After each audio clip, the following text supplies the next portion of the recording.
What's really funny, guys, not really funny, but I had surgery about 10 years ago and I was under general anesthetic. And as I was coming to, I was like going like this, like, no, I did not want to come back in my body. I don't know where I was or what happened. I was like kicking and screaming and trying to push my body away as I slipped back into my body. It was like the craziest experience. I remember it so vividly. Like even that, what happens, like we're practically dead when we're in under general anesthetic, right? Like, does our soul leave the body during that Mm. time? Where Well, do we go? it's right, and the thing I'll tell you something else as well, which really bothers these people who talk about the false light and they never answer it.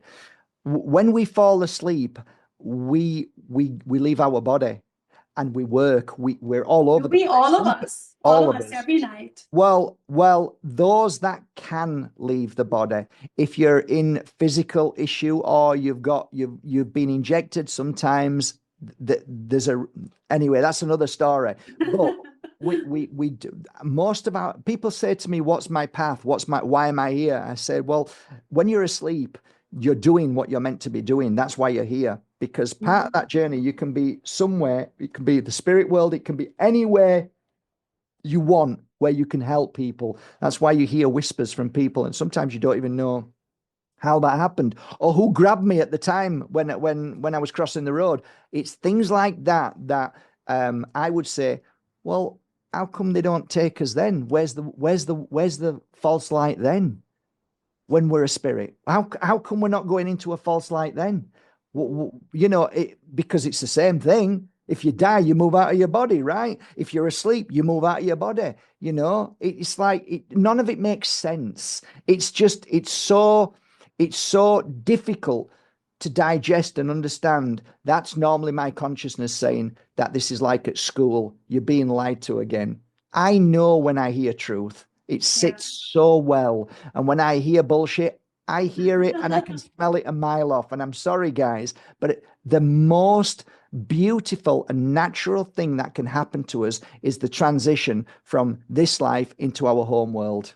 Mark, I know a lot of people will be wondering how we can help trapped souls. So if they have a loved one who was not able to move over to the other side or whatever for whatever reason, is there anything that can be done to help those souls? Well, yeah, well, there's numerous things you can do, and group circles is fantastic to where they are. So we used to do that here and there. I just simply became that healer that helped people back into the spirit world as a one-to-one. I tell you what, it's not that easy. It takes time, and you have to actually have a connection, and you have to be able to listen to what they're saying and understand where they are. And you have to then relay back what you know. And it's not like you're talking out loud, although you can, it's the same thing. They will hear you if you're talking out loud. So don't be fooled. But sometimes you have to go into a deeper place of stillness and quietness to hear them. So if you're talking out loud, it's hard to hear back. So if you go into a meditation, I mean, I've never taught this because I don't know if other people can do it because it's not that easy. And it took me, it all happened by chance with me. It just happened by chance. And it started with like seeing things and then seeing it and understanding it. And then actually saying, well, you're actually past, you're not of this world. And sometimes they're confused, sometimes they're angry, sometimes it's really difficult. It's really difficult. The one thing that it begs more questions, but somebody once said to me, I want this spirit out of my house, right? And it's been said 1,000 times, but the first time it was said, I used sage and nothing happened because I didn't use enough. Then I used more sage, loads of sage all over the house, and then it went. The person asked me, where did that soul go? And I say, I don't know. I literally don't know where the soul went. It may have gone home. I don't know. I don't have the answer to it. And to this day, I still don't have the answer. So if you want to cleanse and clear a spirit from your house, then you have to use enough sage smoke. And for some reason, it will go. And that's entity, demonic energy. None of them like sage. What I did notice is this: when I sage here, after I finish saging in here, I can bring clients in here, and then the family and spirit will come next to me or work through me. Why? Because the room's been saged. It's of high energy, right? So sage doesn't hurt good spirit. It doesn't hurt good spirit. But what it might do is clear that trapped spirit to transition into the home world. But I'm not 100% at that, so I can't say, and I won't say.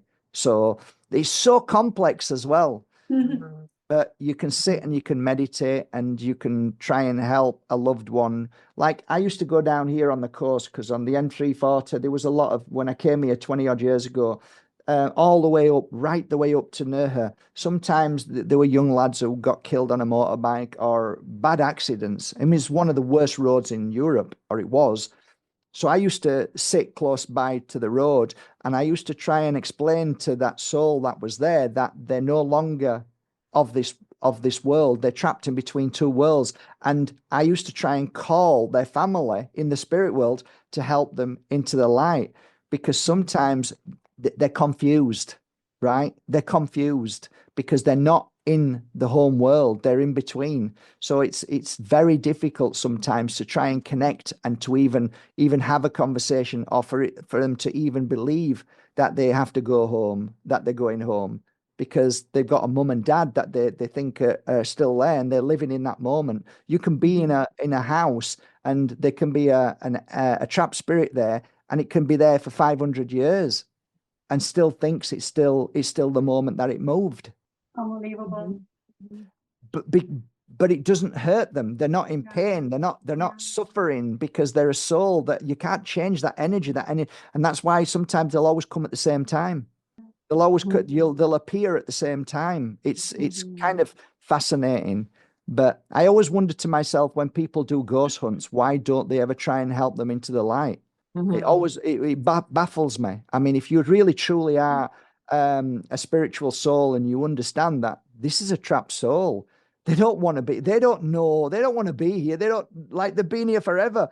Aren't you somebody who should be helping them back into the light? You know, it's so important, I think, because once you've helped them back into the light, the house changes, the energy changes. It's absolutely lovely. And there's some houses I've been into that some people say to me, I don't want you to touch the spirit. She's a little girl and she's lovely and we want her to stay here. Wow. Oh, yes. And I've said, well, I understand that, but what about a mum and dad? What about all the family who would like to see her again? I've actually had to have not arguments, but try to explain to them that really this spirit needs to go home. How would you like it if you were stuck here for 100 years? How would you like it if you can't see your mum and dad? Because the spirit world, for some reason, can't bring them back without this bridge between them and us. So we are like, I mean, we know nothing about what we should know. It's been taken away and destroyed, but we definitely are of the ability of being able to be a bridge between two worlds for the in-between. Now, Mark, you've also said a lot about how the family members who've departed are helping the person who's dying. But what about angels? Do angels come and help? Do people talk about spirit guides as well? Do they come and help at the time of death? So again, my belief in angels is very, very different from anybody else's. My belief in spirit guides is different from anybody else. So I have angels on my wall, and because people told me about these angels, but I honestly, I've come to understand over the years that this is just a very happy thing for us to feel, and it makes us stronger. It's a bit like the cross. I believe in the cross because it's the cross of Jesus, and I am now powerful, and no demonic energy can hurt me. No, it's just a piece of metal, but your belief in something makes you the power that clears demonic or any entities.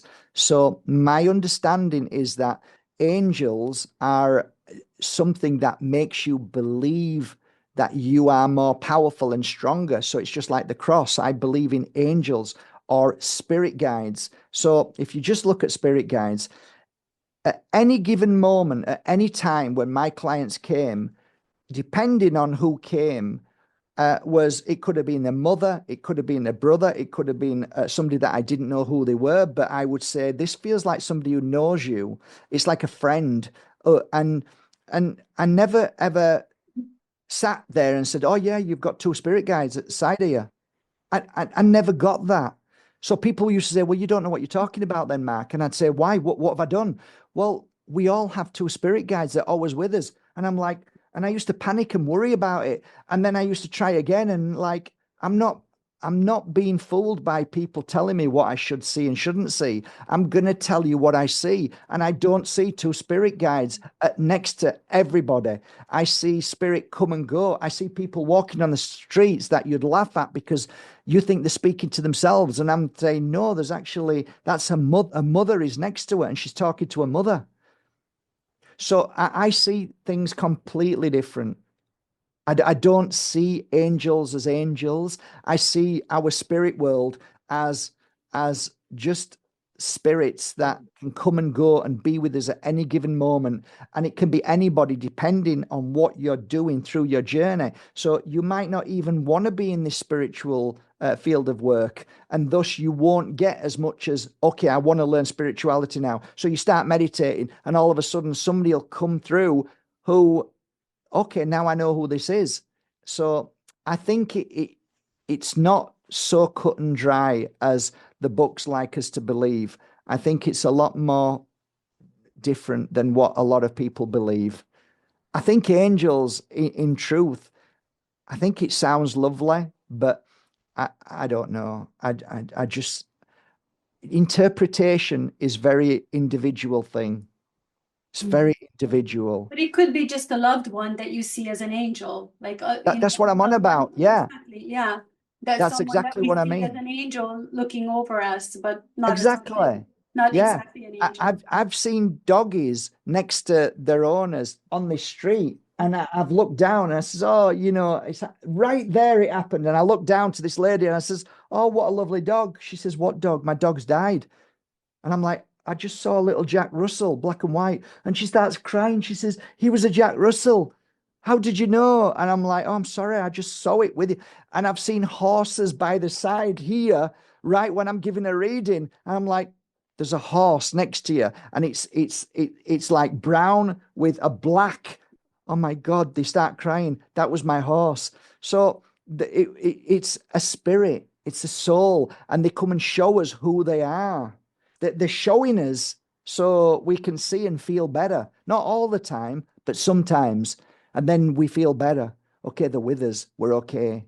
So if you want to think that there's archangels around you protecting you and they're more powerful than Metatron and this and that, that's fine. That's the path that you've chosen. My path is I'm open to every soul, and I believe every soul from my spirit world is equal. That there is no hierarchy. We are all one. So why would there be a hierarchy when we are one in the sense of where we come from? Yeah. Thank you so much, Mark, for your insight. Once again, we could have you on here for hours and hours, and there's so many topics and so many different rabbit holes to go down. Mark, tell us a little bit about your pure energy healing and the pure energy healing school institute that you have. Yeah, well, basically, it started off in a little room, and I didn't really want to teach anybody because I didn't think I was a teacher, and plus the fact I couldn't stand teachers because they always abused me. So I used to push it away. And then somebody said, "Well, how about if you don't teach us and let us just watch?"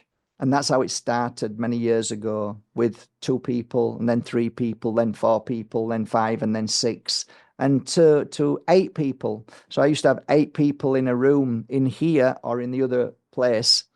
And I just used to show them what I did. And basically, that's how it happened.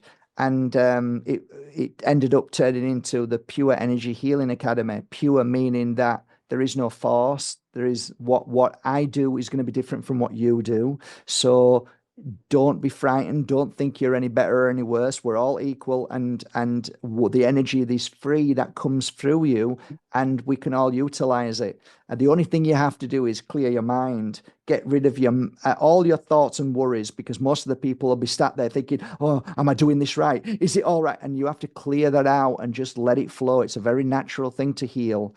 And so that's kind of like the Pure Energy Healing Academy. It lasts for 4 days.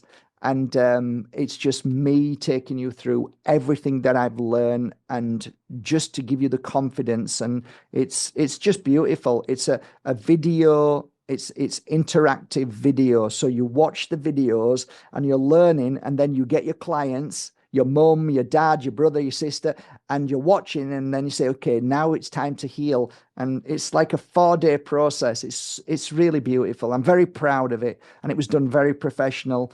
And we've got thousands of pure energy healers worldwide now working in hospitals all over the place, doing amazing work.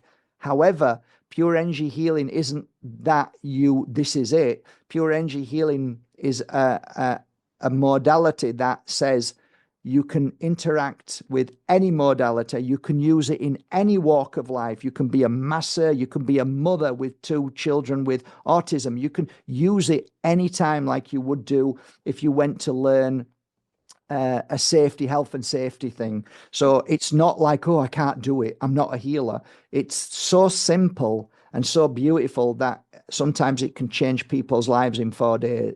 In them 4 days, it can change your life. So that's the Pure Energy Healing Academy that I'm proud of. That's amazing, Mark. We'll link that below, and they can find more information also on your website, markbajerski.com, which we will also link below. Thank you. And thank you, Mark, thank you so much. Yes, thank you. We It's really been appreciate it. a full and rich tour of life after life. Thank you Yeah. so much. Thank you so much, Mark. Love that. Thank you Bye, so everyone. See you guys in the next episode.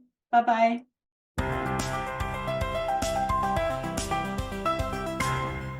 Thank you for tuning into the Rewilded Human podcast. We hope you're leaving with insights to reconnect with your natural, vibrant self. Remember, the information shared here is for educational and inspirational purposes only, and is not a substitute for medical advice. Always consult a qualified healthcare provider for any personal health concerns. If you enjoyed today's episode, please like, subscribe, and share it with others who might benefit. We'll see you next time, ready to dive even deeper. Stay wild, stay true, and stay tuned.